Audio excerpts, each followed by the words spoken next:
Hello guys, কেমন আছেন আপনারা? আশা করি অনেক ভালো আছেন। আপনাদের মাঝে নিয়ে এলাম বিরিয়ানির রেসিপি। আমি ফ্রাই প্যান চুলার উপর বসিয়ে দিয়ে পেঁয়াজ কুচি, কাঁচামরিচ দিয়ে ভালো করে নেড়ে চেড়ে নিব। মুরগির মাংস কেটে ধুয়ে পরিষ্কার করে রেখেছি।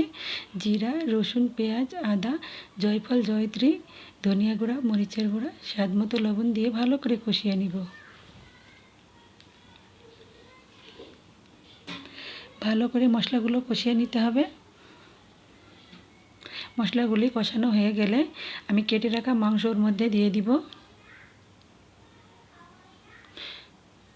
মাংসগুলি ভালো করে কষিয়ে নিব।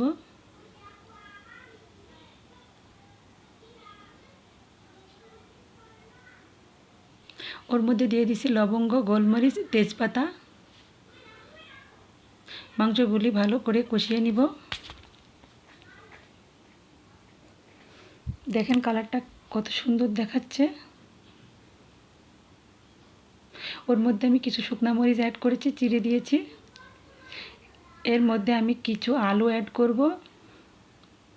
বিরিয়ানির মধ্যে আলু অ্যাড করলে খেতে কিন্তু অনেক মজা লাগে। ভালো করে ঢাকনা দিয়ে কিছুক্ষণের জন্য ঢেকে দিব। বিরিয়ানির মধ্যে এটা আমি অ্যাড করব।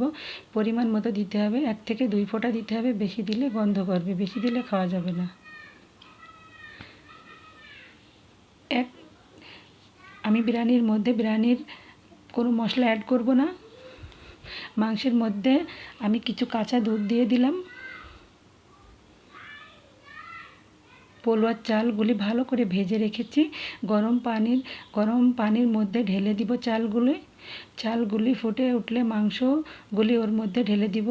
দেখেন আমার বিরিয়ানি রেডি হয়ে গেছে।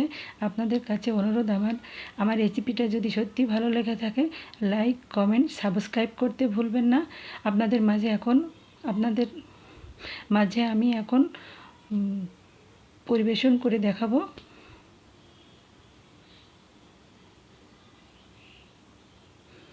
কেমন হয়েছে অবশ্যই কমেন্ট করে জানিয়ে দেন। আজকের মতো এখানেই বিদায় নিচ্ছি।